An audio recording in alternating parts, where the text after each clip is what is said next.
Tufanye kazi pamoja na tukue pamoja kuimarisha Kenya ni jukumu la Farm Kenya. Indeed, good afternoon. Welcome to yet another exciting episode of the Farm Kenya show. Here we delve into agriculture and its value chain and bring you insightful conversation, insightful news into whatever the entire sector is doing. My name is Peter Okaba, and you're just in time for 1.5 hours of news, views, and analysis on what is making business headlines in this field. Now, today we're diving into the future of dairy with a special focus on sustainable dairy innovation in food technology that is transforming the industry.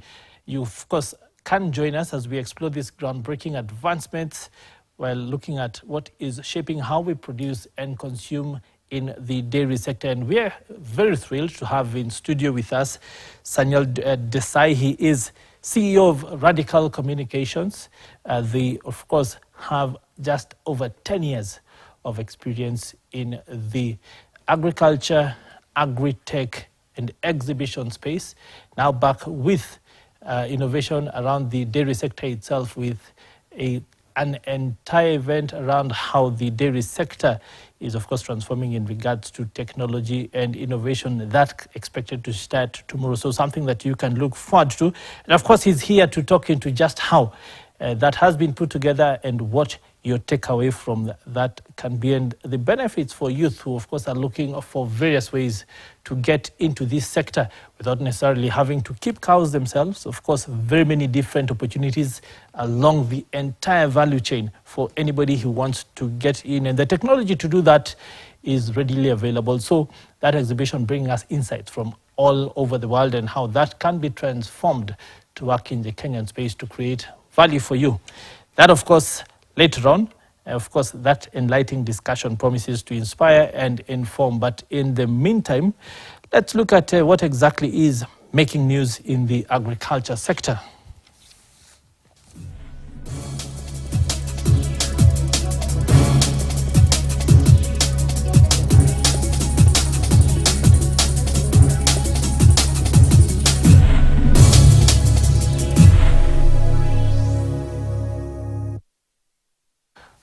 Well, let's get into it right then, and we start off with a look at what KALRO has been doing in the field of rice seeds. And the Kenya Agriculture Livestock Research Organization, KALRO, has launched the development of a sustainable certified rice seed production system that will transform just how farmers' livelihoods are faring through availing affordable certified rice seed for improved productivity. Now, through a 5-year collaborative project with the Korean Partnership for Innovative Agriculture, they will support production of early generation seeds, multiplication of certified seeds of elite varieties, and also distribution of certified rice seed to rice farmers. Now, speaking in Moya during the launch of the project, KALRO Director General Dr. Eliud Kiregar said that Kenya's domestic rice sector has not satisfied the increasing demand for rice. Especially because of the young people who are abandoning ugali and going for rice. Currently, we are consuming about 950,000 to 1 million metric tons of rice, whereas we are only producing 200,000 metric tons. That's a deficit of 80%.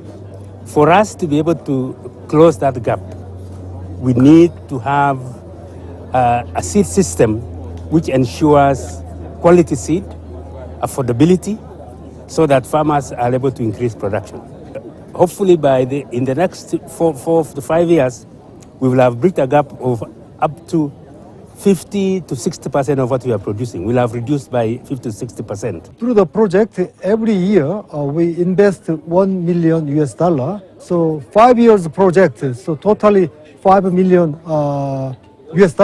But we have a partner, another Korean agency. They will provide agricultural machinery, including that project. It will be the project amount is almost double. Tulianza kupanda mchele wa mpunga na tulianza na mchele wa Bishori, but haikufanya mzuri kwa Tana River County sababu inakuwa ndefu na alafu inafujika ikisiagwa. But tulishukuru Mungu kwa Carlo kulete variety ya Komboka. Komboka ukipanda kwa eka 1.5 inakupatia kilo 3,800 mpaka 4,500, na tunaona ni mbegu ambapo itaweza ikawezesha nchi yetu kuwa na mpunga wa kutosha kulingana na vile serikali inataka. Interesting insights there on just how the rice value chain is being transformed one rice grain at a time. Now, on to beekeeping, where Kenya's arid and semi-arid lands contribute about 80% of the country's honey production. Now, despite these, only just about 20% of Kenya's potential for honey production is achieved. Now, this is according to a 2019 report by the Kenya Institute for Public Partnership and Relative and Analysis, KIPRA. To scale up beekeeping in the Asals, Emily Lekanral, a climate change master graduate and expert in agriculture, has initiated a project in Suguta Marmar ward of Samburu County. The initiative empowers vulnerable women affected by tribal conflicts in the region. Levis Musumba has those details. It was once plagued by conflict and climate challenges. Hiyo ng'ombe yangu 9 zilienda. Sasa wakati hiyo maisha ilikuwa ngumu. Wakati hiyo tulikuwa tunalala. Ulikuwa unalala na viatu.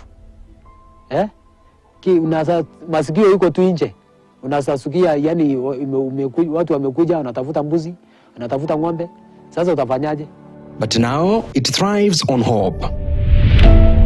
Samburu, an arid county in northern Kenya that covers 21,000 square kilometers. We have seen beekeeping or apiculture emerging as an alternative livelihood.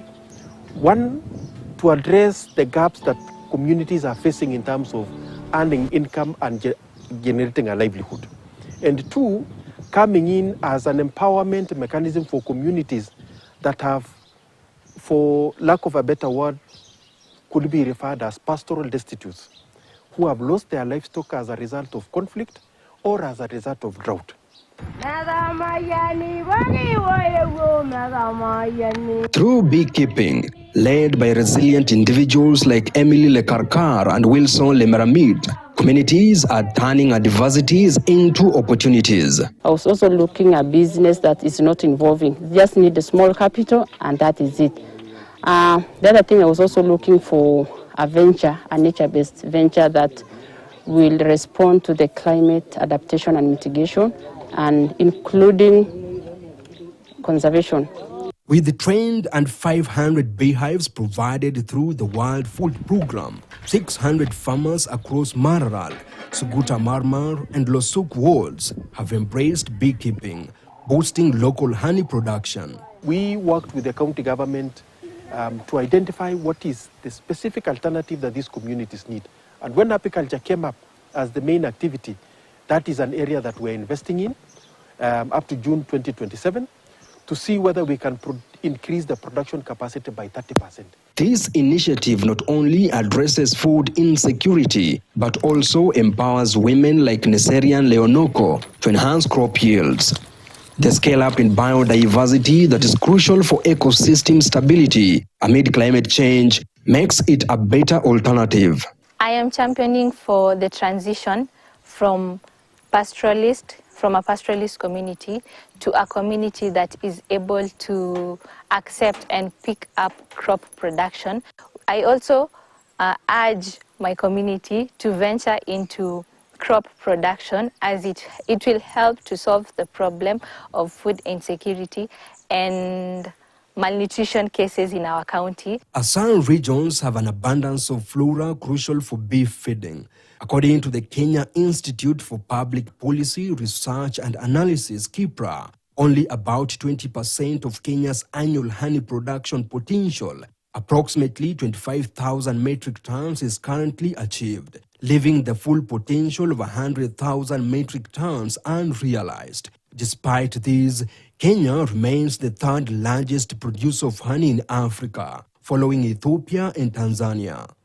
And our engagement with Emily currently is to look at her being a big aggregator. Currently, she supplies Windsor Hotel with honey. And that means as the demand for honey is growing, as the high-end off-take market is growing for apiculture, her capacity to be able to absorb more of the honey from the community is increasing. Collectively, women-led saving groups like the Sipati Village Saving and Loaning Association have pooled resources, amassing 21 million shillings to foster economic resilience. In terms of community empowerment, yes, we have given back to the community. The money are in their pocket, and the response is some of them are disposing their livestock just to practice apiculture because they say this one the bandits will not come and take it. Beyond economic benefits, beekeeping enhances biodiversity and crop yields, crucial for stabilizing ecosystem amid climate change. Look at crop production. Crop production, you start by clearing of land. Carbon dioxide is produced. Use of fertilizer. Nitrous oxide is produced. Those are greenhouse gases. In terms of livestock, the waste from livestock produce methane gas. It's also a greenhouse gas. So all those contribute to climate change. But I wanted that nature-based enterprise of which it helps us to reduce or mitigate the production of greenhouse gases. The Kenya National Bureau of Statistics 2021 Economic Survey report indicates the national poverty rate now stands at 38.6%. with ASAL counties recording higher numbers exacerbated by the effects of climate change. This project promises a brighter future for Samburu through sustainable beekeeping practices that uplift communities and safeguard the environment. For KTN News, I'm Levis Msumba. Very, very insightful conversation there from Samburu, of course, Levis Musumba with that story. Now, staying with the same value chain in terms of beneficiation, our transport was on Thursday last week, paralyzed along the Nairobi-Sagana-Karatina highways after angry coffee farmers staged protests for what they termed as poor pay for their produce. Now, the irate farmers from Ragati and Gugeni factories blocked the highway for more than 4 hours, accusing the management of Kibirigwi Society of embezzlement of funds, calling for an audit.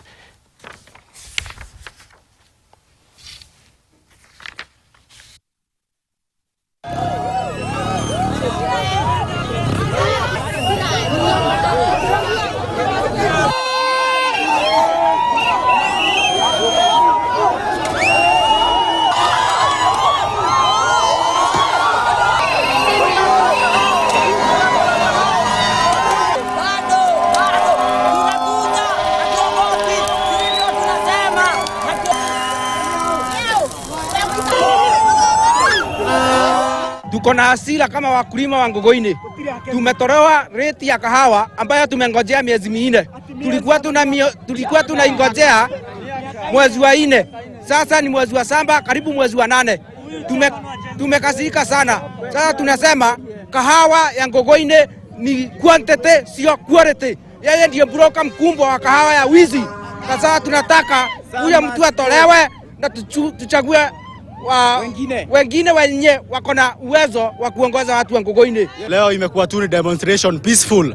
Hakuna kuharibu vitu za watu. Sisi tumekuja hapa tusikizwe na waheshimiwa wetu tuliowachagua.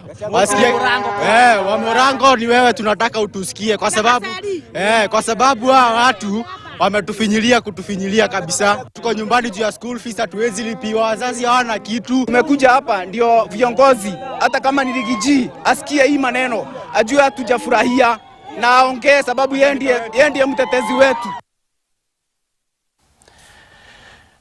Irate farmers there from the Ngogeni Coffee Society. Now, moving on, in order to reduce carbon emissions, companies are now focusing on greener ways for clean energy. Now, the East Africa Breweries Limited is now looking to reduce its carbon emissions by about 40,000 tons per annum. According to the Irish Deputy Prime Minister who visited their plant, Michael Martin, While touring the EABL biomass steam plant, which uses agriculture waste as biomass, he said that fuel will allow a value chain creation of waste. Very strong partnership. Secondly, it's really what we're witnessing here is the circular economy at its best. Added values for farmers in terms of the raw materials that are coming from the farming community as inputs into the energy generation. So the macadamia nuts shells, for example, are very good use for them now here. And so farmers do well. The company does well, EABL, because they're in terms of the broader Diageo agenda of net zero and getting your carbon emissions down, they're also saving money. So EABL have saved about $6 million. We want to be carbon neutral, which means that we are taking care of the environment.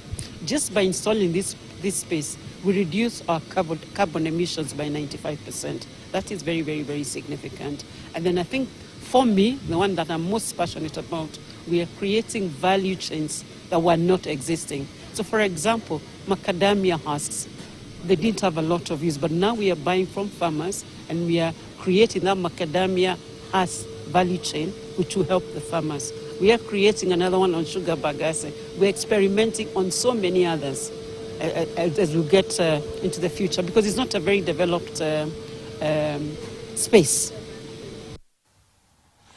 Now, the animal feed industry has the important function of providing people with the necessary proteins for their nutrition, including milk, eggs, and meat, mostly due to the doubling of the population in East Africa by the year 2050. Now, this came out during the Association of Kenya Feed Manufacturers, AKAFEMA Fast Feed Exhibition Conference, focusing on enhanced food security in Africa. The conference gathered more than 500 participants here in Nairobi to discuss the importance of developing the feeds industry further. As you all know, we have a big role in commercializing livestock in Kenya. And so far we have found very big markets locally and internationally for our animals. So the government has now shifted focus to the production side to make sure that we can produce quality animals in the quantities that are required by the market, both locally and internationally. And for us to produce very high quality livestock and livestock products like the dairy and eggs and other livestock products, meat, we have to ensure that we get the feed right. And that's why this exhibition and conference that has brought people from all over the world into Nairobi is very, very important for our country. So our farmers can learn firsthand on how to efficiently produce, consume food for our animals, increase the feed conversion ratios so that the feed you give to the animals can create for you the productivity that's needed. Also teach our millers on how to produce feed very, very efficiently. See innovative solutions using technology and otherwise to ensure that our feed manufacturers and millers are able to produce very high quality feed at a low cost. Indeed. Indeed, very interesting perspectives there from that AKAFEMA conference, which ended Friday. And a good note to get into a conversation here today in studio, where with us in studio we have Sanjal Desai. He is CEO of Radical Communications, an organization that is putting together a conference and event exhibition this week that is supposed to bring together stakeholders from all across the world to come and exhibit around the dairy value chain, of course, showing us new technology, innovative new ways to, well, improve efficiency in that sector. He joins me now in studio. Karibu sana. Thank you. Now, I think a good place to start with is to sort of get where you're coming from with this. And we know that over the last 10 years or so, you have been instrumental in putting together the agri-tech innovation exhibitions that we have seen. Talk to us about that and how that has been for you to this point. So, Jumbo to all the Kenyans, and thank you very much for this opportunity. Yes. My name is Sanjal Desai. I am founder and CEO of Radical Communication. Our company based in India, but we have a presence in Kenya also because we have been operating in Kenya since last 2014. We have did our first agri-tech way back in 2014, and last month in June, we have completed our 9th edition. So we have a success story of organizing industry-specific exhibition. Especially agriculture has been our forte, and we have been doing since long. We have been coming up with more than 200 companies in the last couple of years, and more than 20 international companies exhibited with different exhibitors coming from various parts of the world, showcasing different technology on entire agriculture value chain. So agri-tech, grain tech and livestock, poultry was also part of our agri-tech journey in Kenya. Well, why is it important to have these exhibitions? What role do they play for the people who are stakeholders in various positions across this industry? Technology play a very vital role in this segment, you know. Now a lot of modernization is required. There are a lot of manpower issue. So with the technology, with automation, use of right technology, you can have maximum production. There is less wastage also by implementing those technology into your farm. Whether it is small farm, whether it is big farm, or medium farm, the technology is very important. It's going to increase lot of value chain, lot of production for entire nation's farmer using this technology. So essentially what you're saying is that if farmers learn to innovate around using of technology, that means more money in their pockets. It means they will use less energy and of course be able to produce that much more. Absolutely. See, whenever you are transferring from traditional way of farming to a modern way of farming, there has to be a small cost. But now in world scenario, if you see, there are technology for small scale farmers also and the large scale farmers also. So with affordable technology, you can have more income by producing more production. As an important thing is less wastage. That is very important for earning more money. But people have always thought that technology is reserved for large organizations, companies with a lot of money. But increasingly we are seeing technology that can work for the small farmer, technology that can work for smaller companies, technology that is much more affordable. Talk to us about how this then can play a significant role in improving the livelihoods of small farmers. See, I don't 100% agree with it because nowadays in this part of the world, you have a lot of small scale and medium scale farmers also. So technology, all the companies which are made across the world, they kept the small scale farmers in mind and they are bringing the technology for the small scale and medium scale farmers. Large farmers, I don't think there is much. If you compare the ratio of percentage from small scale and large scale, small scale is more. So companies have started making a lot of technology for the small and medium scale farmer and they are showcasing in various exhibitions, not only us but various exhibitions around the world, and it helps the farmers of the nation and the world. Then one of the main things we've seen, even in the story that we've just seen, is that as the world population increases, and some are saying that it's expected to almost double by the year 2050, we are seeing demand for agricultural products increase, hence meaning more opportunity for farmers. How can technology then play a role in job creation first, of course, for people like us who are seeing a youth bulge and people looking for jobs, and then secondly, of course, improve the dignity of the work around that so that it's not back-breaking, it's not literally manual labor, that sort of thing. And of course, put more money in people's pockets. See, you cannot survive without food. So food is very essential for any human beings. And we have to live with the eating food. And for that, our farmers has to, do a lot of production of crop. And with the use of technology, they can do a maximum production, number one. Number two, that why use of technology? Why youth should come into agriculture? Because this is our need. Even during COVID also, if you see, if the food have not served to the world, the world was almost finished. So because of those farmers, and farmers production has to be increased. And the best way is the technology. With the technology help, you can increase your production. And that is the only way to survive and to increase your production to supply maximum food to the world. With that in mind, talk to us then about the dairy sector exhibition that is coming up. We know that it's supposed to start tomorrow? No, 24th, Wednesday. Yes, the 24th, that is on Wednesday this week. Talk to us about why you're doing it and what we can expect. Okay, so what has happened when we have started doing agri-tech since 2014, dairy was also part of that exhibition.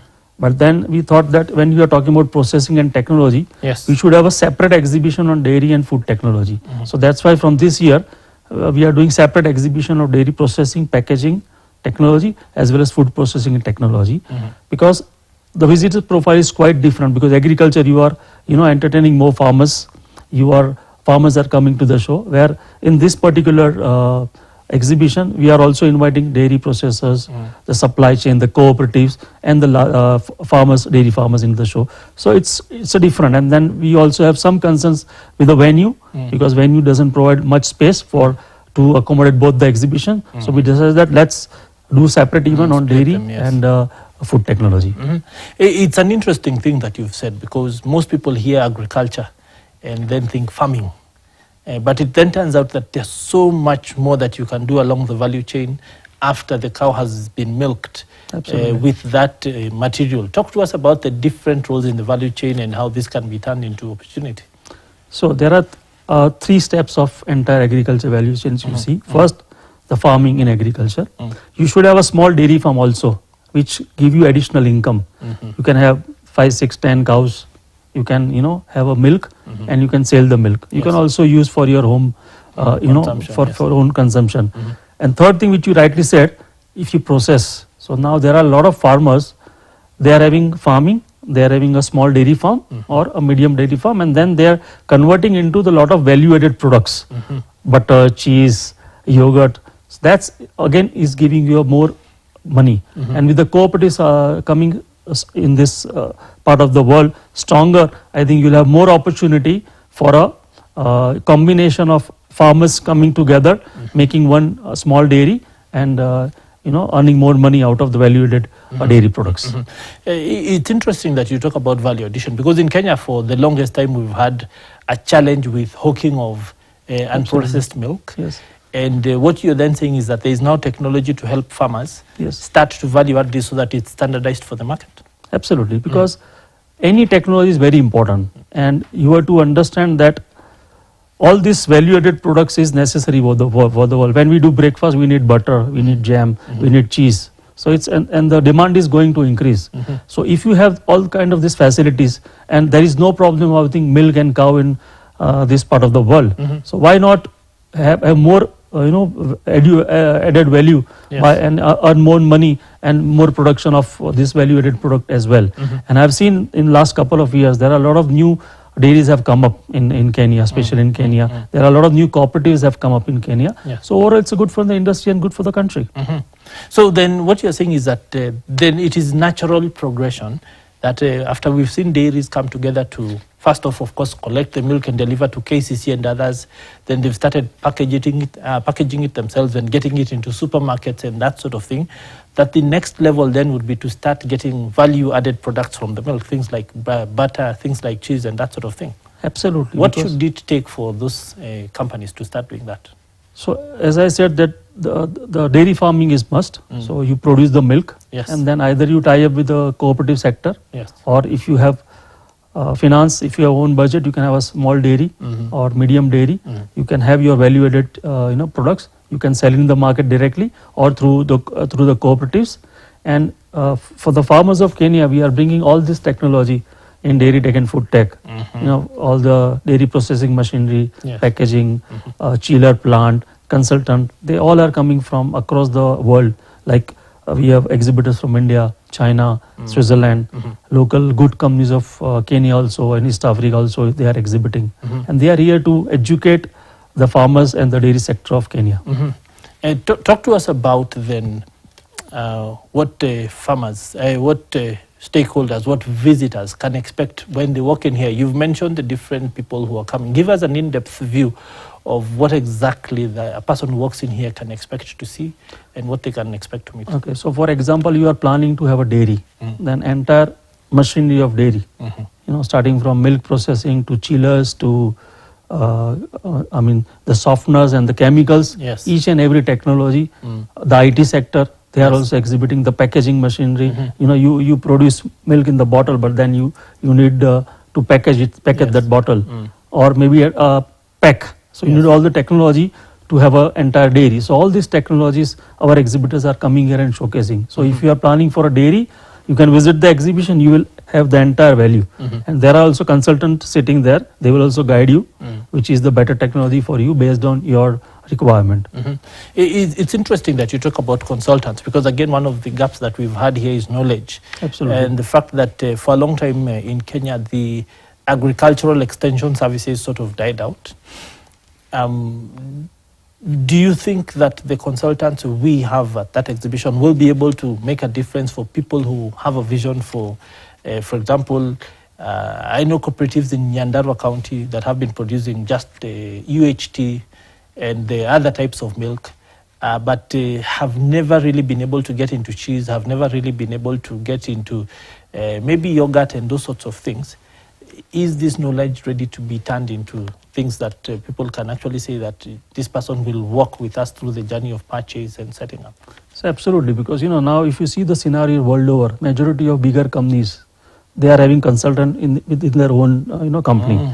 And since you have mentioned UST, Yes. one of the companies showcasing UST processing machinery, which can be helpful for a cooperative like the way you mentioned Nyandara, right?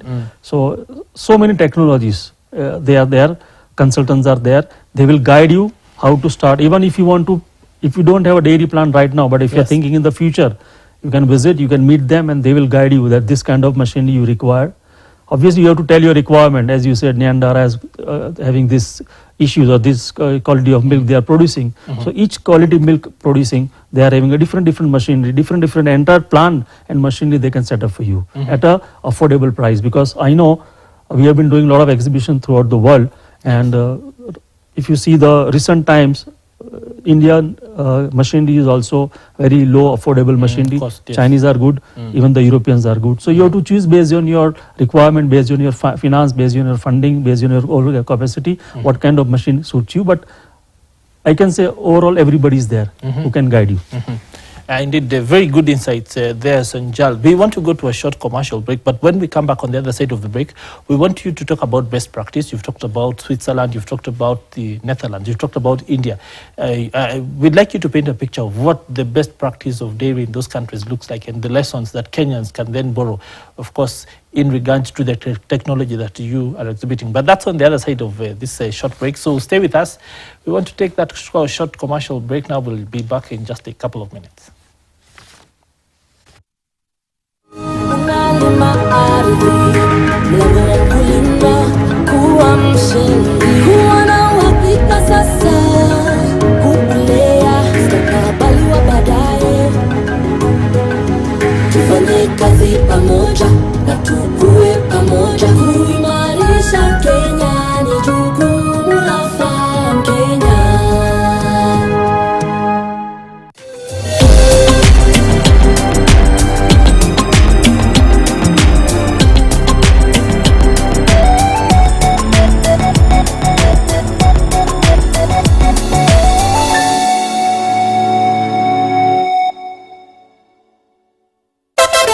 Wapwani mpo? Kilifi na Kwale tumewasili. Sasa unaweza burudika na Star Times DTT kila maeneo ya miji ya Kilifi na Kwale. Wasiliana na customer care kwa nambari 0719 077 077 hivi leo. Upate taarifa zaidi pa kununua DTT Star Times Decoder. Star Times.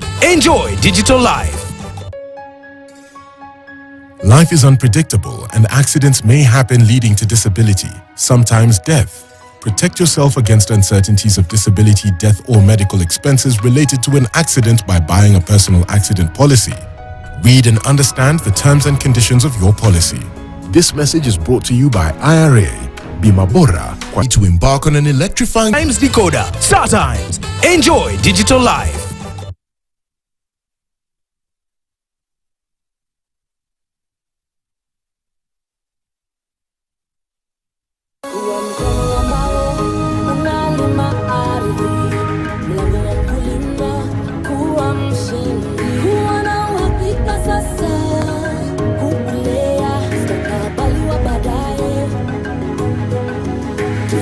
Kazi pamoja na tukue pamoja, kuimarisha Kenya ni jukumu la Farm Kenya. The Ministry of Agriculture and Livestock Development of Kenya and Radical Communications incepting an international exhibition and conference on food and dairy technology with Dairy Tech Africa and Food Tech Africa, scheduled on July 24th to 26th, 2024 at KICC Nairobi, Kenya. Participants from 5 countries and visitors from over 7 countries and conference on dairy for health and wealth. Visitors entry is free. To register, visit foodtechafrica.com and dairytechafrica.com.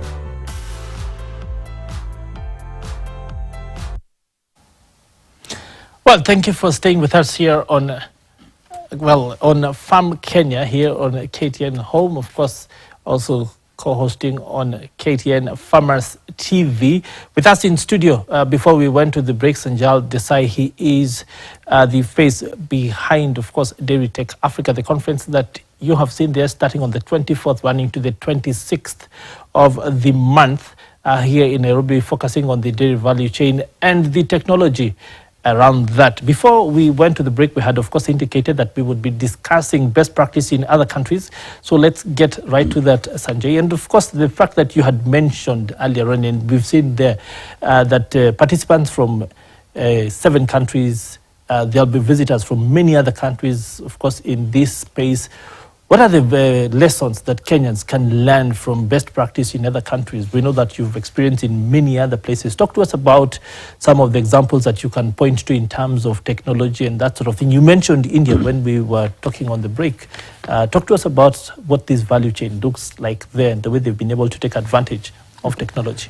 So first of all, when the dairy and food stakeholders comes and visit to the show, yes, they will be able to meet a lot of overseas exhibitors and delegates, which will help them to interact, what is going on in other parts of the world, how they make their dairy successful, how they make their value-added products, how they can supply to the domestic and international market. So I think it's very important for them to visit and interact with those who have come from across the world in Kenya.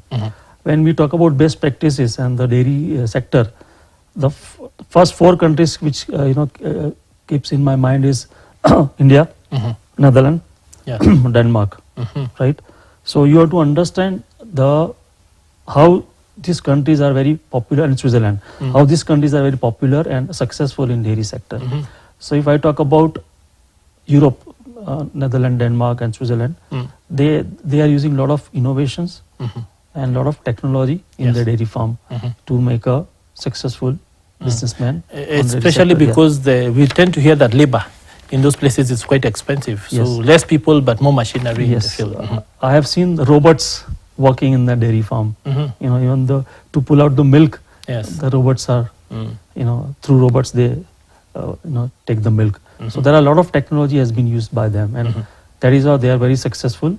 Obviously, manpower is an issue, but with the help of modernization, automation, and the IT, they are doing very good. I have to compare India and Kenya because India and Kenya both are running on a cooperative sector. You also have a lot of cooperative dairies coming up in recent times. In India also, India there is a famous model called Amul. In Amul, there are plenty of dairy. They are working under one federation. So Amul is a place. Amul is a brand. It's a brand. Yeah, it's a combination of lot of dairies. So dairies produce their own milk. But each dairy sell their milk with the Amul brand. So it's a federation under which there are plenty of dairies who are making millions of milk per day in entire India. But they sell milk with one brand, which is Amul. And then it's their own, calculation of providing, distributing the profit. That's a different thing. But the brand is one, which is Amul. So even in Kenya also, you get Amul cheese. If anyone is from India, they would love to have this kind of a cheese in Kenya and other parts of the world. So that's it's a case study. How before 50-60 years, how the cooperative sector becomes successful. Farmers of entire region, they supply milk to their cooperatives in their villages, and then their cooperatives goes with the milk to the main dairy, and then they process it and then they sell it. They are also getting benefited by, in terms of revenue, by calculating the fat, how much fat is involved in the milk, and based on that they get money, and the money comes to their account automatically. They go to every day morning, they collect the measurement of the milk with how many fats, and immediately they get money on the same. So day. the milk is based on quality. Yes, on the fat basis. Yes, that's how in this particular Amul sector, Amul model of India, they measure milk like this, and there are a lot of millions and millions of farmers are associated with this cooperatives, and they are also being paid dividend end of the year from the profit. Wow. So this is a case study because it's very similar. Yes. Indian cooperative sector and the Kenyan cooperative sector is very similar. So I think this is a wonderful case study. Yes. And I would request all the dairy from Kenya, they must go to India or some other part of the world to see how they operate, and same things, or maybe improving as per the Kenya standard. They can implement same things in their dairy sector as well. And technology is the backbone of this entire operation. The measurement, the preservation, the supply, the selling of milk, the Amul brand. Absolutely, because without technology, they cannot sustain. If so much of millions of liter milk coming every day, there has to be technology to process. You know, you have to heat the milk, you have to process the milk, and then you have to go to the entire value chain: ice cream, butter, cheese, yogurt, powder. Entire value chain they are making. So for that, without technology, it's not possible. But same time, it also gives a lot of employment to the country. You know, you see one dairy, big dairy, how many employees are there. So at the same time, technology also, use of technology, but same time it also gives a lot of employment to the nation and to the country. Interesting. And it's a good thing you've mentioned powder, because one of the major challenges that we have here in Kenya is the fact that our supply fluctuates different times of the year. So rainy season, glut, you get stories of farmers having to dump their milk. Dry season, not much milk. In fact, the size of the packet increases. With the rains, we get 30% more. When it's dry, you get the normal amount, that sort of thing. So what role can technology then play in evening out the supply? We know that you can preserve milk by freezing it. You can turn it into powder and then reconstitute this later during drought, that sort of thing. Talk to us about the possibilities that technology then presents to farmers and processors in this space. Yeah, so you use chiller, you make powder. Yes. And storage. Storage is very important, because when you make powder, you should have a lot of warehousing facilities to keep that storage. So in the peak season, you make the powder, keep it in the storage, and same powder you can use when you have a so that way you can balancing. Yes. So using of technology, you can make the powder storage for that for the off season where you don't have much milk, as you said, but balancing of price you can make by having maximum powder in your storage, and that's how they work in India and other countries to balancing the price. So it's the best use of technology. Is this technology then affordable and readily available? Is it something that people can see at the exhibition? Absolutely. As I said, entire dairy machinery and plant, if you want to have, you can come to the exhibition, visit and meet everybody there, and Dairy Tech Africa will provide a one-stop solution if you want to plant a dairy. Yes. Including packaging, because packaging also plays a major role. Now a lot of packaging machines have come which is environment friendly, less use of plastics, which is also damaging our environment and overall health. So there are technologies for packaging also which has been showcasing by a lot of our exhibitors in the exhibition. So it's an entire set of exhibitors who has come with the innovation and technology in dairy and food sector. When you then look at what you've just talked about and the fact that people would think that this technology would be out of reach, very expensive. I know you'd mentioned it earlier, but then the fact that this technology is available for every level of farmer and every level of budget, I think is important to reiterate. How does a farmer then figure out where they fit in along this value chain and what sort of investments they want to put in place? What sort of vision? Yeah, so India also, apart from cooperatives, there are also small dairies. So we have a technology for affordable technology for the small dairies or for the medium dairies. We are not talking about the large dairy. So it depends on the volume, it depends on the milk capacity. So based on your production capacity, the manufacturers can make machine with specific requirement of yours, and they can supply. So that is not the problem. You can have entire range of affordable technology, and all of my exhibitors are going to supply, and they're ready to supply to the stakeholders of Kenya such kind of technology. Let's then talk about the role of government, because in Kenya we have main government and the counties. What, from where you sit, do they need to do to enable farmers then be able to take advantage of the solutions that people like you and the stakeholders that you're bringing, so that they can then take advantage of this in a way that will take this industry forward? So as I said, we have been doing agri-tech since 2014, and we are doing with support of Ministry of Agriculture and Livestock Development.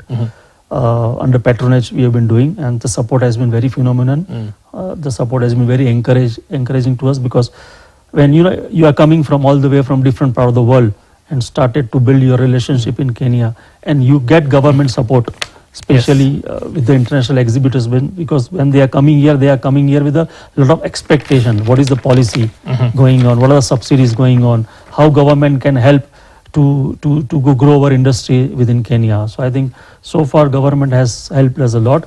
If I talk about dairy tech, I think we already got support from the Ministry of Agriculture and Livestock Development.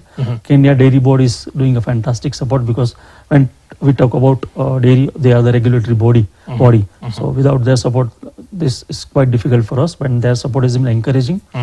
Apart from that, we are also bringing couple of dairy association from East Africa, like Tanzania Dairy Board is coming here and visiting the show. We have some delegation from Uganda and Rwanda also attending the show. And most important thing is FAO of the United Nations, Food and Agriculture Organization of the United Nations. They have done tie-up with us.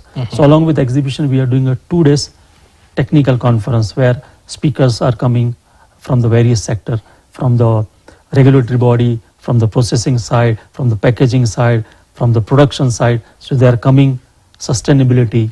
We are talking a lot of different topics, which obviously in the benefit of all the delegates who is going to come, attend the event and attend the conference. So conference is going to be there for 2 days, 24th and 25th July, and exhibition is going to last for 3 days, 24th to 26th of July at KICC. The last question to you is about financing, especially because people hear all these nice things, they have all these visions that they want, but then they will say that I need a partner to work with me. Do you have any stakeholders who are in the financing space, banks who might be ready to work with the cooperatives, farmers, to then move in that direction? Yeah, so I know cooperative sector, couple of dairy are also part of our exhibition, because we have requested them to showcase what exactly they are making. It gives 2 benefits to us. One, all the international company coming with different technology, they can get to know what technology is available in Kenya market, how they can sell, how they can penetrate that market in the Kenya market. And same time, all the farmers are coming to the show. They will have interaction with the dairy sector, cooperative sector, to have their own possibility of tying up with them in the future. Second thing is, all the international companies, when they come to any of the country, they always look for technology transfer or some kind of tie-up with any domestic companies. So that's very important things, because if tomorrow if you want to establish your own business in dairy sector, you have got connection, you have got farmer database, and if you want to establish your business in technology and machinery, you can obviously have tie-up with those companies coming from here across the world, coming with a lot of technologies. Then you can have some kind of technology transfer. You can, because in future, if I have a technology, machinery, manufacturing unit in any part of the world, and if I have a market here, I will definitely come here and do my second unit, because Kenya is the market. It's a dairy market is going to grow in Kenya. Yes. So I have the opportunity to grow in Kenya market. So when I have an established business, definitely I'm going to come and invest here, which is again benefit to the country, because if you're coming here investing money, you are giving employment, you are making some investment, and the country is growing, and you are also growing. Government gets tax as well. Absolutely, absolutely. Well, we'd also like to then you to talk about the youth and how they can plug in along these value chains, technology, IT, that sort of thing. But after our Farm Guide segment, which we want to get into right now, let's take a look at that. And today we are focusing on the basics of running a dairy farm to go along with our conversation. Take a look.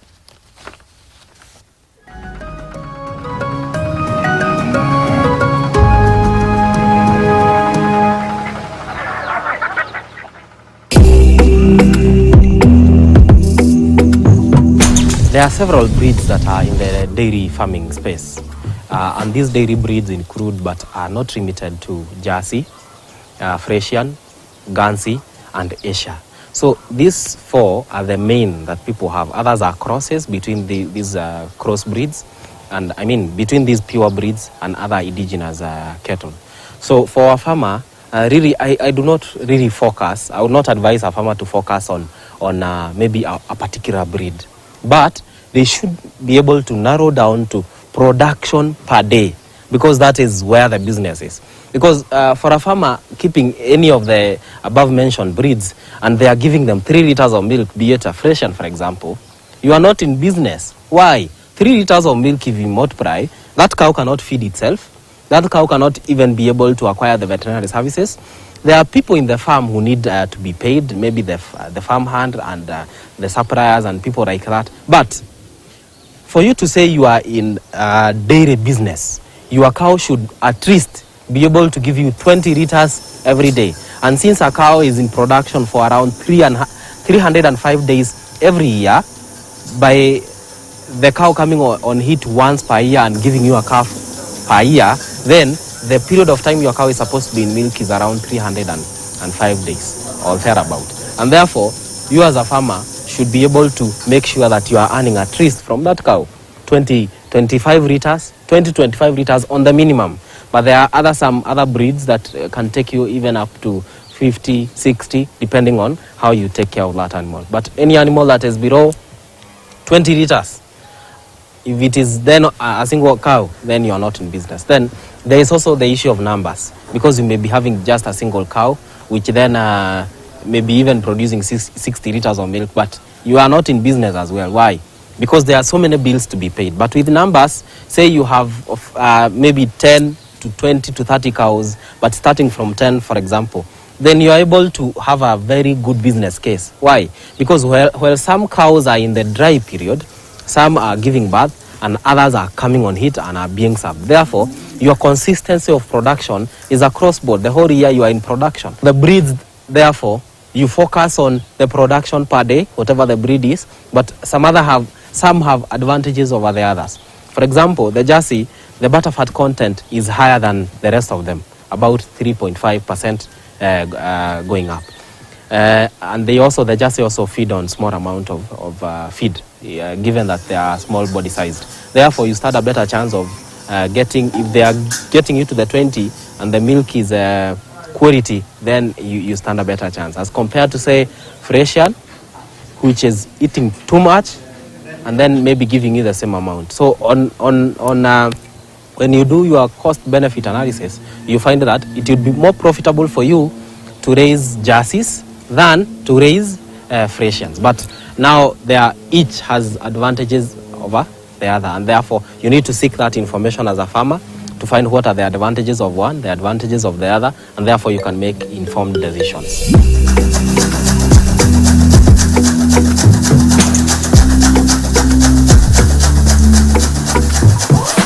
You cannot talk of dairy farming without feeding your animals, because the milk you are getting is from what you fed the cows. The quality of calves you are getting is what you are feeding your cows. You cannot talk about being a dairy farmer without you first having in mind how are you going to sustainably feed your animals with products that are nutritious yet cost effective. So for those who are in zero grazing, then you desire to have maybe other facilities where you have done your fodder and where you have done your maize, for example, for silage and millet and other things that you can do for silage, just to make sure that you have enough. And I have visited farms where they just use silage, well-prepared silage from maize at the right age when it's just about to mature. Yeah, and you cut that. It's very nutritious. You can give your animals that, as well as you supplement with hay, good quality hay, of course, from a reliable source. Then with that, then you just need to do supplementation of minerals, for example, dicalcium phosphate. These supplies the enough quantities of calcium, because you imagine you are milking the cow every day. And milk is rich in calcium. So you are drawing from your cow a lot of calcium every milking, and therefore you want to replace that. So you feed your cow, you supplement every day with dicalcium phosphate. Other people then go ahead to use some concentrates. How the quality of the concentrates depends then on where you are getting it from. There are some commercial companies or commercial feed companies which make this. But then they are also available. Are formulas you can use just to buy the raw materials and mix. then you need an expert to engage on that. Just make sure that whatever you are making is helpful for your cow, and you are not putting too much energy or too much protein, because each production level of the animal, the calves, the heifers, and those that are in milk, then there are those producing 10 liters, there are those producing 20 liters, there are those producing 30 liters. They have different quantities to be fed. And the amount then of concentrates to feed your animal, then there is a formula for that, because and we say it is x minus 5 divided by 2. To give an example to make it very easy, for a cow that is producing 20 liters of milk, then you take x as 20. I mean the total production in a day, 20 to be the total. 20 minus 5 becomes 15. Then you divide by 2, you get 7.5. So these 7.5 kilograms of concentrates or dairy meal is what you will feed your cow in a day. So you can divide 2.5 kilos in the morning, 2.5 kilos midday, and then 2.5 kilos at the end of the day. And sometimes milking your cow several times a day increases their milk production by 15%. Therefore, if your cows are well fed, if you are milking twice a day, you milk 3 times a day. And I always say that cows are animals of routine. If you are used to milking your animals at say 7 a.m. or 6 a.m. or even 5 a.m., you stick to 5 a.m.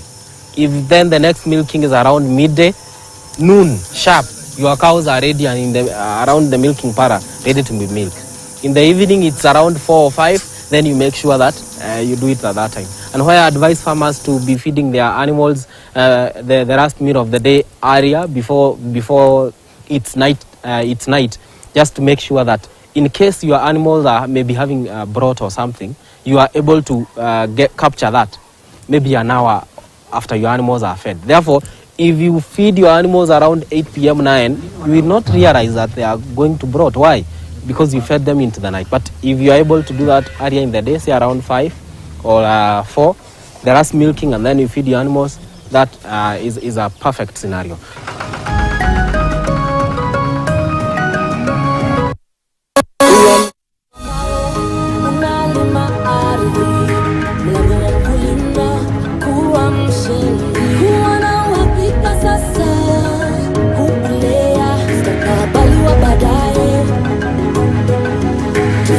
Kazi pamoja na tukue pamoja, kuimarisha Kenya ni jukumu la Farm Kenya.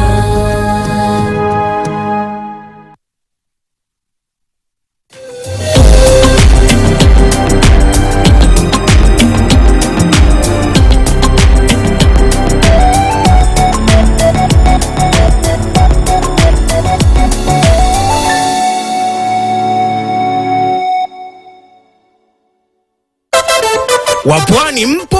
Kilifi na Kwale tumewasili. Sasa unaweza burudika na Star Times DTT kila maeneo ya miji ya Kilifi na Kwale. Wasiliana na customer care kwa nambari 0719 077 077 hivi leo. Upate taarifa zaidi pa kununua DTT Star Times Decoder. Star Times. Enjoy digital life. Leo tuko na washindi watatu. Kuna mshindi wa wiki ya kwanza, wiki ya pili na wiki ya tatu. Hello. Naitwa Martin na kupigia kutoka Safaricom. Okay. Na wewe ni mshindi wetu wa 1 million Kenya shillings. Wow. Thank you. Alhamdulillah. Wewe asante sana Mungu. I felt really amazing. So I guess I'll use the money to pay my school fees. Mimi niko na watu wanasoma, ni walipie school fees. Then balance nieke kakazi kangu for the community project. I'd love the money to go in a children's home. Pesa hii nitaitumia kwa kusaidia watoto ambao wako na ulemavu. My message to Safaricom is that they have really changed my life. From this moment, I don't think my life will ever be the same again. And I'll forever appreciate and tell people that Safaricom changes lives. Furahia na Star Times. Enjoy our amazing channels with the best dramas and telenovelas daily. Discover your love language. Will you marry me? Words of affirmation. Sure, I like you. Because you're unlike everyone. You are my baby. Quality time. Life isn't worth living without you. Receiving gifts. Thank you. Acts of service. And physical touch to build a love that lasts. Furahia na Star Times. Buy the DTH decoder for only 2,999 shillings and top up 200 shillings to enjoy unlimited entertainment on the Smart Bouquet. You can also link your decoder to the Star Times on app to enjoy unlimited entertainment on the go, anytime, anywhere. Star Times. Enjoy digital life.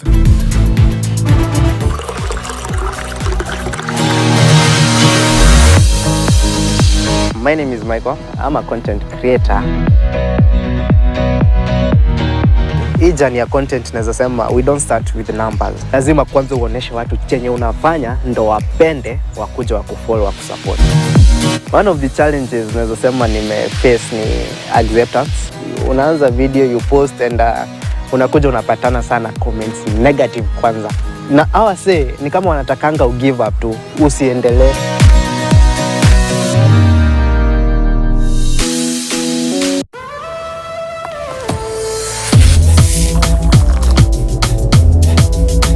The moment is yours. Seize the day. Changamkia your potential with new Nescafe Rio.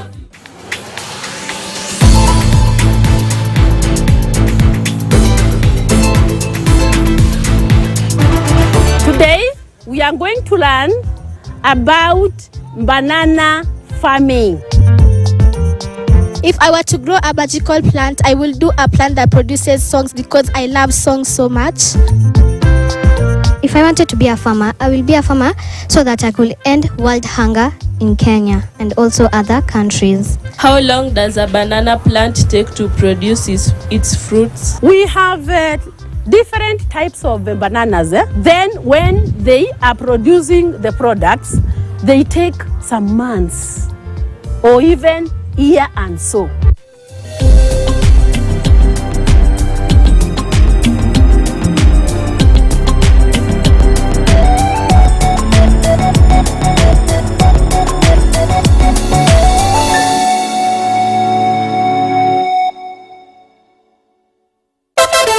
Wapwani mpo, Kilifi na Kwale tumewasili. Sasa unaweza burudika na Star Times DTT kila maeneo ya miji ya Kilifi na Kwale. Wasiliana na customer care kwa nambari 0719 077 077 hivi leo. Upate taarifa zaidi pa kununua DTT Star Times decoder. Star Times. Enjoy digital life.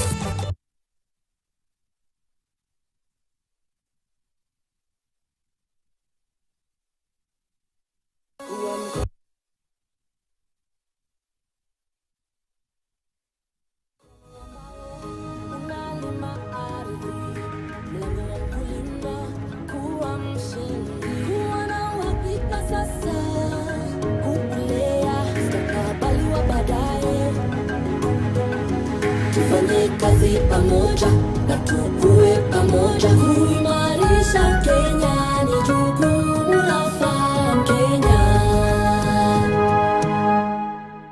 The Ministry of Agriculture and Livestock Development of Kenya and Radical Communications incepting an international exhibition and conference on food and dairy technology with Dairy Tech Africa and Food Tech Africa, scheduled on July 24th to 26th, 2024 at KICC, Nairobi, Kenya. Participants from 5 countries and visitors from over 7 countries, and conference on dairy for health and wealth. Visitors entry is free. To register, visit foodtechafrica.com and dairytechafrica.com.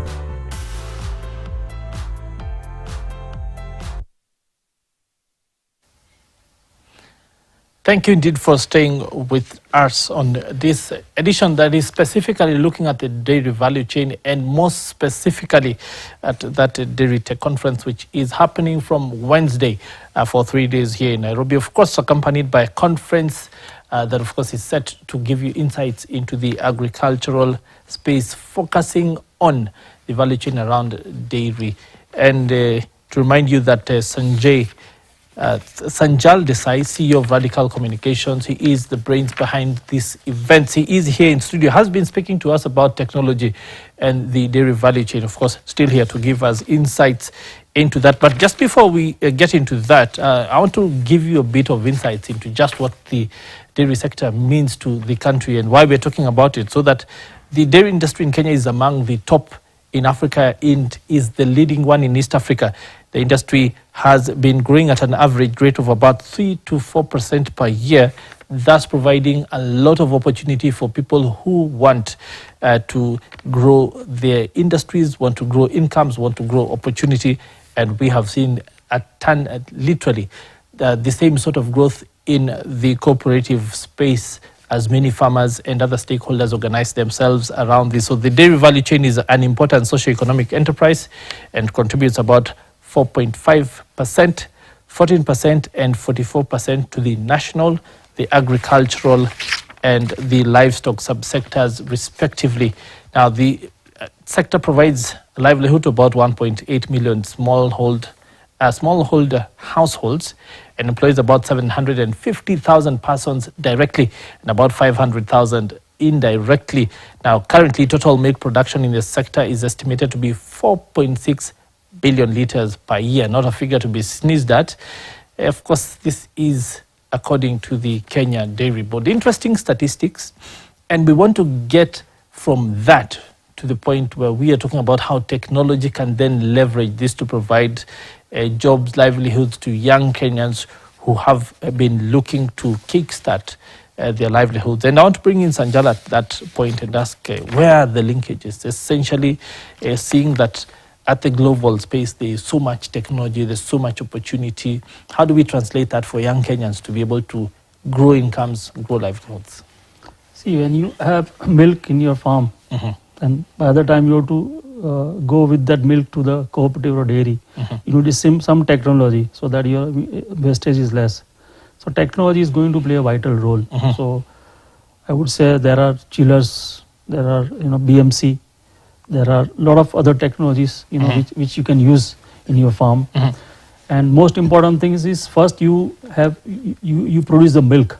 How the cooperative sector work, how it's going to benefit for you, because if you have some finance issue, but at least you can earn how, because you produce the milk, you sell those milk to cooperatives, and obviously they are going to have, with a lot of funding, they are going to have all the technology, all the equipment, all the automation, and you are also going to be part of that entire cooperative value chain. So end of the cooperative sector is earning, you are also going to earn. So this combination is necessary for any of the cooperative sector and farmer combination together. Yeah. One of the more key aspects of this sector is the health and standardization aspect. The fact that when people want a product like milk, they want it to be the same day after day after day. They want to be assured of quality. They want to be assured that they're drinking goodness, as they say. I want you to link that to the conference and how it can then help our farmers standardize their product so that it then becomes something that the market will take willingly and be happy to consume. So if you see, our theme of the conference is dairy for health and wealth. So how health and wealth is a combination, as you asked the question, and we are going to speak on those aspects of the entire dairy sector, that how the quality of milk can be sustained for a longer period with the help of technology, and how by doing that you can increase your wealth. So this is the entire conference we are going to speak for 2 days, and obviously it is in partnership with FAO of the United Nations Food and Agriculture Organization, and Kenya Dairy Board also supporting us. There are a lot of good speakers coming from international as well as domestic experts are going to speak, and we are expecting about 250 to 300 delegates in this 2 days conference, where you will have lot of things to learn, to understand, because exhibition is the technology showcasing, which is seeing is believing, but same times theoretical knowledge also you should have in the conference. So it's a combination of technology, seminar, workshop, and same whatever they are speaking in the conference, same technology is showcasing by our exhibition in the exhibition. So I would say theory knowledge and seeing is believing combination is dairy for health and wealth, the entire theme of the conference. Depending on who you ask, they will tell you that the average age of a Kenyan farmer is 64, 65. Others say that the age has started to come down. We are seeing it at an average of 45. A lot of the people who would be able to utilize the technology we are talking about are younger people. how then do you get them to start paying attention? We are seeing in Kenya, like we have the protests and that sort of thing. How do we get these young people to start to focus on the technology, on the nitty-gritty, on the technological aspects of this industry, this sector, so that they can then start the value addition and be able to create opportunity that does not necessarily involve the primary production? See, first of all, I've seen, because I keep coming here a lot of times in a year. Yes. So Kenyan nations are very technology savvy. You know, I can see that the youth are using a lot of technologies for their day-to-day routines. And as far as this entire dairy value chain, we'll have to connect all the dots. When I talk about all the dots, then obviously government, the dairy board, all the regulatory body, the cooperative sector, and end of the farmers. To take the use of and to enter youth into this entire dairy sector, we have to connect all the dots, because then only, if circle is complete, then only your youth is going to come further and entering into this value chain where technology is going to play a vital role. Youth is amazing in technology in this part of the world, especially Kenyan youth. So if we do some kind of exercise so that we encourage youth to come into dairy sector and use the technology, they can use this technology into their dairy farm, in the dairy sector, and how they can produce more milk, and how they can have the added value products by their milk, by supplying to cooperative sector or by having their own dairies. It is going to help youth of Kenya and the nation at a longer run. Well, one of the more interesting things that I discovered while doing this job is that in the past, when we had dairy, most of us used to think cows and milk. And then we discovered there's actually camels and milk, there's goats and milk. So talk to us about technology and these other types of dairy that are not usually mainstream, especially from the point of view that in some parts of the world, the UAE, parts of Asia, non-cow dairy is actually a big deal, and it can be for us as well. Yeah, absolutely. Goat milk is very popular in Middle East. You have. I personally also eat goat cheese. I like the goat cheese. Made from goat milk. Yes. So there are technologies also. For those kind of animals who can produce a good number of produce milk and the value-added products made by this different animals. Because as you said, for us milk is cow. Yes. But if you see the world scenario, it's not going to like that. You have camel milk also in the Middle East, and if you go to supermarket, you will have all kind of different milk, different cheese made by other animals. So technology also, our exhibitors are showcasing based on other animals in the exhibition. And most important things which I forgot to mention during my speech is testing laboratory is going to play a vital role in this entire technology sector, because you should test the quality of milk. You should have a small laboratory in your dairy farm or in your cooperative dairy, which can give you the perfect ideas of what is lacking. Sometimes the more fat is also not good. So you can use of technology, you can control those things in your entire milking system or produce of milk or value-added products. So in India also and in other parts of the world also, laboratory and testing equipment, laboratory is very keen and necessary for all kind of dairy sector. So you're saying that because you had indicated that in India the payment is done on the basis of fat. Yes. So but it's up to a certain level. After that they then say, no, this is what we want. Yes. So then farmers will be able to customize feeding and conditions to get the optimum sort of fat that we're looking for based on testing. Yes. So fodders are very important. The cow feed, the fodders is very important. So farmer also takes care of those things by using a quality fodder, so that the cow can eat a good quality of food, so that it can give you a better milk. And end of the day, they are going to get more money if the milk quality is good with more fat and all. It all depends on country to country, but this is one of the things which I have observed in India, which I have shared. Maybe you have a different this thing in Kenya, but good food, healthy food, cow also should eat, or any animal, so that you can have a better milk and better value-added products. I want now to talk about the larger value chain, because the dairy value chain cannot exist just by itself. It exists as part of a larger agricultural and agri-tech value chain, because you have to create the feed, like you said. We've seen in that story which we saw, there was silage, the preparation, the storage of that, the creation of food that will be sustainable for the product that you want to produce.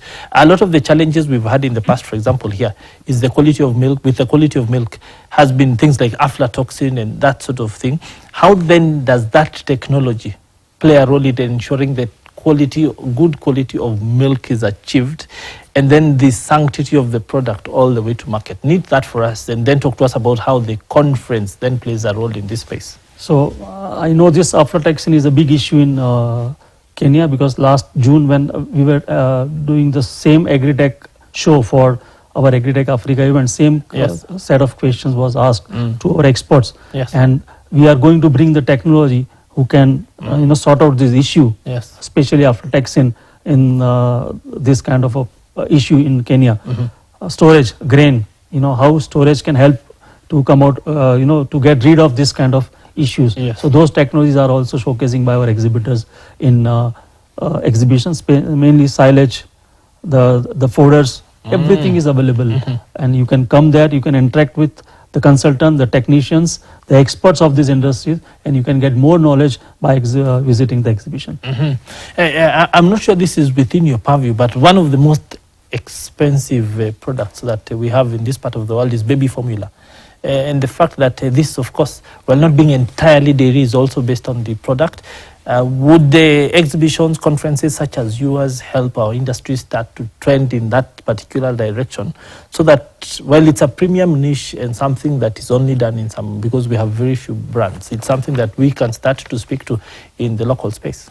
Yeah, so they may not displaying those kind of technology, but experts are there, because when you have manufacturing facilities, you intend to manufacture all kind of technologies. But so we have experts there sitting, the same companies. So maybe they can have the small videos to showcase those kind of technology to them, and they can learn more ideas about how to handle this issue as well, and how to have this technology in their farm to have this production as well. Then what I'd like you to do now is knit the value chain for us from the milking aspect. Talk to us about what machines are used in that space. For example, at production, we've seen milking machines. What are the sort of more popular brands that you've seen and where they are? Then we move to the chilling, so that you then take this to the factory. What is the technology there? Then it comes to processing, pasteurization, that sort of thing. Take us through that value process. So basically, milking machine is very important, because by doing this hand, there are a lot of issues happening. So nowadays, milking machine is very important and hygiene part of this entire value chain. So that is very important, and we have a couple of companies who is showcasing the milking machine, with the experts sitting in the exhibition. So that's a good part. After that, how you can process the milk by heating it, by cooling it, like chillers or BMC, VMC, entire value chain. How to process. What is BMC? Yeah, so basically it gives the milk. You have to heat the milk. Yes, the pasteurization. Pasteurization, exactly. You have to store, pasteurize it, and then you can process further to make it clean and make it and then there are so many other process after pasteurizing. So entire value chain is going to display by our exhibitors. So entire plant and machinery, starting from a milking machine to storage capacity, entire value chain is going to showcase by our exhibition. And the conference is here for 3 days, but the knowledge needs then last throughout the year, because you have people who are interested in a certain aspect, improving a certain aspect of their technology and their work. But when they buy that machine, they then want to grow further. They want to continue growing until the next time when you're back in town with a new conference. How then do they stay in touch with the industry aspects that they want to grow into? How can they then continue to grow that knowledge? So what we do is, after our show, 2 days conference, we are going to have a post-show report. What was spoken, what are the challenges, how all these issues can be sorted out in the future.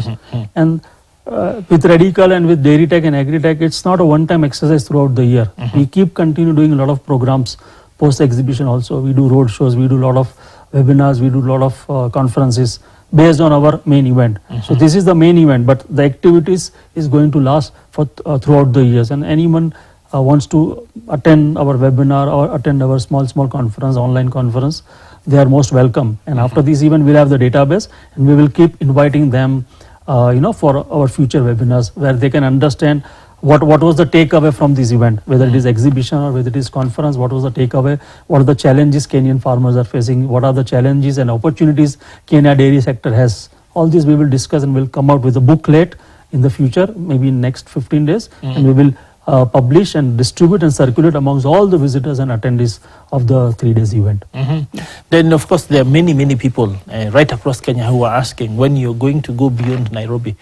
We have places which are bastions of dairy production outside of Nairobi, in places like Uasin Gishu County, that's in western Kenya. The Nyandarua, which I mentioned, places like Meru. Not everybody is able to come to Nairobi. What are the chances that you can work with these cooperatives that come from these places to take that down? I would request them, if they are not coming in a large number, at least they can send some representative here. They can meet the all the technology players here sitting in KICC, and after that we can take it further with online meetings and other things. But we are there to support them, and we have requested all the dairies. Kenya Dairy Board is also supporting us by sending invitation, and we already talked to a couple of dairies. Yes. So and around 4 or 5 cooperative dairies are also exhibiting in our exhibition, because we have requested them. It is a right platform for them. So I would request all the dairy sector of Kenya, come and visit the show. Maybe you are not able to send large gatherings, you just send few of your important people, special purchase department, vendor department, technical experts, meet our exhibitors, understand how the technology use can helpful in your dairy sector, and then from there we can take it further. Okay. I'd like you to take the next 30 seconds to reminding us about the conference, when it's being held, what it's called, where it's going to be, the location, and what farmers can expect. Yeah, so Dairy Tech Africa and Food Tech Africa is scheduled during 24th to 26th of July at Kenyatta International Convention Center, KICC, in the heart of Nairobi city. We are going to have more than 100 exhibitors from 5+ countries. They are going to showcase a different technology on dairy technology, processing, packaging, and the food technology and processing as well. Conference, we are speaking on dairy for health and wealth, along with FAO and Kenya Dairy Board. A lot of experts are coming and speaking. The conference will be held for 2 days, which is 24th and 25th of July. So I would request and urge all the industry stakeholders, all the farmers of Kenya, dairy farmers of Kenya, come witness this exhibition and conference, understand it, and implement in your farm and your dairy, and grow. Grow together. Yes, we grow together. Indeed, a very interesting clarion call there, Sanjal Desai, CEO of Radical Communications. Thank you very much. Of course, the brains behind the upcoming Dairy Tech Conference here in Nairobi, as he has rightly said, 24th to the 26th. And of course, a 2-day conference, 3-day exhibition, something to look forward to from Wednesday if you are, of course, interested in any space right along the agricultural value chain, but specifically for dairy technology, something to look forward to. Indeed, to thank him very much for taking the time to talk to us here in studio. It has been a very insightful conversation, and one that many young people will, of course, really continue to plug into. And of course, to remind people that the conversation continues on our social media platforms. You can, of course, look out for us on Twitter, on Facebook, and many other places. That conversation will continue, as he has said, not just during the event, but even after that, as they continue to engage the farmers. And of course, the hashtag to look out for is Farm Kenya. My name is Peter Wakaba. It has been a pleasure hosting you for this conversation. Of course, it continues here tomorrow on Farm Kenya, where we will be looking at other distinctive aspects of the farming value chain. But for now, it is Kwaheri ya Kuonana. We'll see you again on the other side. Do continue to enjoy the rest of your viewing and your afternoon. Kwaheri. Mkono ambao unalima ardhi, mlango wa mkulima kuwa mshindi, kuwa na uhakika sasa, kuulea mustakabali wa baadaye. Tufanye kazi pamoja na tukue pamoja, kuimarisha Kenya ni jukumu.